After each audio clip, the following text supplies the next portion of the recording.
So next topic is measurement of electrode potential. अब हम किसकी इलेक्ट्रोड पोटेंशियल वैल्यू को फाइंड आउट करेंगे? कॉपर इलेक्ट्रोड के लिए वैल्यू फाइंड आउट करेंगे। कहता है अगर हमने कॉपर इलेक्ट्रोड की वैल्यू फाइंड आउट करनी है तो उसमें क्या करेंगे हम? सेल में क्या होगा हमारे पास? कॉपर इलेक्ट्रोड को डिप कर देते हैं 1 मोलर कॉपर सल्फेट के सोल्यूशन में, और जो स्टैंडर्ड हाइड्रोजन इलेक्ट्रोड है उसके साथ उसको क्या कर देते हैं? कंबाइन कर देते हैं। इसका ऑपरेटर्स कैसे होता है हमारे पास? जैसे यहाँ पे हमने लिया है स्टैंडर्ड हाइड्रोजन इलेक्ट्रोड और दूसरी साइड पे हमने क्या लिया है? कॉपर इलेक्ट्रोड को डिप करा है कॉपर सल्फेट के सॉल्यूशन में, और दोनों सॉल्यूशन को सॉल्ट ब्रिज के साथ कनेक्ट करा है और दोनों इलेक्ट्रोड को आउटर सर्किट के साथ कनेक्ट करा है थ्रू अ वोल्ट मीटर के साथ। कहता इसमें क्या होता है हमारे पास? इस केस में जो हाइड्रोजन है, हाइड्रोजन में ज़्यादा टेंडेंसी होती है इलेक्ट्रॉन को लूज करने की एज कंपैरिजन टू कॉपर के। तो कहता जो ऑक्सीडेशन है वो हाइड्रोजन इलेक्ट्रोड के ऊपर होती है और जो रिडक्शन है वो किसके ऊपर होती है? कॉपर इलेक्ट्रोड के ऊपर होती है। तो कॉन्सिक्वेंटली कहता क्या होगा? हाइड्रोजन इलेक्ट्रोड है वो किसका काम करेगा? एनोड का होगा, बिकॉज ऑक्सीडेशन किसके ऊपर होती है? एनोड के ऊपर होती है। तो यहाँ पे हाइड्रोजन इलेक्ट्रोड है वो एनोड का काम करता है, और जो कॉपर इलेक्ट्रोड है जिसके ऊपर रिडक्शन हो रही है वो किसका काम करता है? एज अ कैथोड का काम करता है। तो उसके सेल को हम ऐसे रिप्रेजेंट कर लेंगे, बिकॉज सॉल्ट ब्रिज के लेफ्ट हैंड साइड पे हम क्या लिखते हैं? ऑक्सीडेशन हाफ सेल को लिखते हैं, और उसके राइट हैंड साइड पे क्या लिखते हैं हम? रिडक्शन हाफ सेल को लिखते हैं। तो कहता जो इसकी सेल पोटेंशियल वैल्यू है, टोटल जो ई नॉट वैल्यू है सेल की वो कितनी आती है? 0.34 वोल्ट आती है, जो इसके वोल्ट मीटर से हम कैलकुलेट कर लेते हैं। तो हमारे पास ई नॉट सेल किसके इक्वल होता है? E naught cathode minus E naught anode के इक्वल होता है। तो यहाँ से हमारे पास ई नॉट सेल की वैल्यू कितनी आई है? 0.34 वोल्ट आई है, और कॉपर की हमने कैलकुलेट करनी है, और स्टैंडर्ड हाइड्रोजन इलेक्ट्रोड की वैल्यू कितनी होती है? 0। तो यहाँ से हम क्या कर लेंगे? ई नॉट वैल्यू है जो इलेक्ट्रोड पोटेंशियल वैल्यू है वो कॉपर इलेक्ट्रोड के लिए कैलकुलेट कर लेंगे, वो कितनी आ जाती है? 0.34 वोल्ट आ जाती है।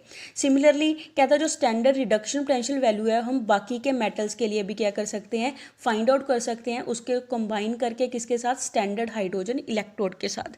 इलेक्ट्रोड जिसके ऊपर रिडक्शन होती है हमारे पास with respect to standard hydrogen electrode के, स्टैंडर्ड हाइड्रोजन इलेक्ट्रोड के रिस्पेक्टिवली दूसरे हाफ सेल में जिस पे ऊपर रिडक्शन होगी उसका हमारे पास रिडक्शन पोटेंशियल वैल्यू क्या आती है? पॉजिटिव रिडक्शन पोटेंशियल वैल्यू आती है। जैसे हमने कॉपर के केस में डिस्कस करा, कॉपर के केस में हमने स्टैंडर्ड हाइड्रोजन इलेक्ट्रोड को कैसे यूज करा? एज अ एनोड यूज करा। यहाँ पे हम स्टैंडर्ड हाइड्रोजन इलेक्ट्रोड को एज अ एनोड यूज़ करते हैं, वहाँ पे उसकी वैल्यू है जो हमारे पास दूसरे हाफ सेल की क्या आएगी? पॉजिटिव रिडक्शन पोटेंशियल वैल्यू आती है। जबकि वो इलेक्ट्रोड जिस पे ऑक्सीडेशन होती है with respect to standard hydrogen electrode, उसकी जो रिडक्शन पोटेंशियल वैल्यू आती है वो क्या आती है हमारे पास? नेगेटिव में आती है। जैसे हमने जिंक के केस में डिस्कस करा था, जिंक के केस में कैथोड के था हमने स्टैंडर्ड हाइड्रोजन को लिया था और जिंक को क्या लिया था? एज अ एनोड यूज़ करा था। तो उस वजह से हमारे पास वैल्यू है जो जिंक की वो क्या आई थी? नेगेटिव वैल्यू आई थी, रिडक्शन पोटेंशियल वैल्यू। नेक्स्ट हम इसके रिलेटेड न्यूमेरिकल करेंगे। जैसे न्यूमेरिकल में हमारे पास गिवन दे रखा है calculate the standard reduction potential value of the निकल इलेक्ट्रोड। हमने standard electrode reduction potential value find out करनी है निकल इलेक्ट्रोड के लिए। जब कहता है जब हमारे पास सेल पोटेंशियल है वो गिवन दे रखी है निकल और कॉपर को जब साथ में कंबाइन करते हैं सॉल्ट ब्रिज के साथ, उसकी हमारे पास टोटल सेल की रिडक्शन पोटेंशियल वैल्यू कितनी आती है? 0.59 वोल्ट आती है, और कॉपर की रिडक्शन पोटेंशियल वैल्यू हमें गिवन दे रखी है दैट इज 0.34 वोल्ट। सॉल्यूशन में पहले हम क्या करेंगे? पूरे सेल को रिप्रेजेंट करेंगे। सेल में हमें क्या शो होता है कि निकल की क्या हो रही है? ऑक्सीडेशन हो रही है, और कॉपर की क्या हो रही है? रिडक्शन हो रही है। यहाँ पे निकल एज अ एनोड काम कर रहा है और कॉपर एज अ कैथोड काम कर रहा है। तो ईएमएफ सेल की किसके इक्वल होती है? ई कैथोड माइनस ई एनोड के इक्वल होती है। कॉपर यहाँ पे कैथोड का काम करता है और निकल यहाँ पे एनोड का काम करता है, और पूरे सेल की वैल्यू हमें गिवन दे रखी है दैट इज 0.59 वोल्ट, और कॉपर इलेक्ट्रोड की वैल्यू भी हमें गिवन दे रखी है 0.34 वोल्ट। इन दोनों वैल्यूज़ को इस फार्मूला में पुट करेंगे। यहाँ से हम रिडक्शन पोटेंशियल वैल्यू है वो किसके लिए कैलकुलेट कर लेंगे? निकल इलेक्ट्रोड के लिए कैलकुलेट कर लेंगे। वो कितनी वैल्यू आ जाएगी? -0.25 वोल्ट। तो ऐसे हम क्या कर सकते हैं? इलेक्ट्रोड पोटेंशियल वैल्यूज़ कैलकुलेट कर सकते हैं। Next topic is electrochemical series. Electrochemical series क्या होती है? कहते हैं जो स्टैंडर्ड रिडक्शन पोटेंशियल वैल्यू होती है, जो स्टैंडर्ड इलेक्ट्रोड पोटेंशियल वैल्यू होती है, वो लार्ज नंबर ऑफ इलेक्ट्रोड के लिए मेजर करी गई है by using standard hydrogen electrode as a reference electrode. उन हाफ सेल को किसके साथ कनेक्ट करके, स्टैंडर्ड हाइड्रोजन इलेक्ट्रोड के साथ कनेक्ट करके उनकी वैल्यू को क्या करा गया है, फाइंड आउट करा गया है।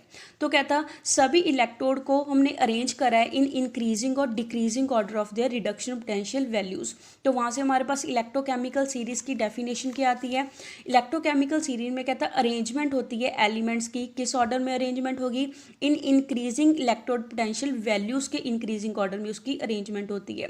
उस हमारे पास पूरी अरेंजमेंट को हम क्या बोलते हैं, इलेक्ट्रोकेमिकल सीरीज बोलते हैं। जैसे हम इस टेबल में गिवन दे रखा है, ये हमारे पास standard reduction electrode potential values दे रखी हैं 298 केल्विन पे सभी इलेक्ट्रोड्स के लिए। यहाँ पे हमें इसकी वैल्यूज़ है जो वो मेंशन करी गई हैं। कहता इस सीरीज़ में, इस टेबल में हमारे पास क्या होता है कि जो हमारे पास ऊपर से नीचे तक वैल्यू क्या हो रही है, डिक्रीज़ हो रही है रिडक्शन पोटेंशियल वैल्यू। तो उसको नीचे से ऊपर तक इंक्रीजिंग ऑर्डर में उसको अरेंज करा गया है। जैसे कहता हम नीचे से ऊपर को जाते हैं तो क्या होता है, इंक्रीजिंग स्ट्रेंथ है जो ऑक्सीडाइजिंग एजेंट की, वो क्या होती रहती है, बढ़ती रहती है। और ऊपर से नीचे को आते हैं तो हमारे पास स्ट्रेंथ है किसकी बढ़ती रहती है, स्ट्रॉन्ग रिड्यूसिंग एजेंट की स्ट्रेंथ इंक्रीज होती रहती है। कहता है जितनी ज़्यादा रिडक्शन पोटेंशियल वैल्यू होगी उतना स्ट्रॉन्ग ऑक्सीडाइजिंग एजेंट होगा, और जितनी कम रिडक्शन पोटेंशियल वैल्यू होगी उतना स्ट्रॉन्ग रिड्यूसिंग एजेंट होगा। नेक्स्ट कहता जो हमारे पास इलेक्ट्रोकेमिकल सीरीज़ है इसको हम क्या बोलते हैं, एक्टिविटी सीरीज़ भी बोलते हैं। That's all for today. Stay home, stay safe, thank you.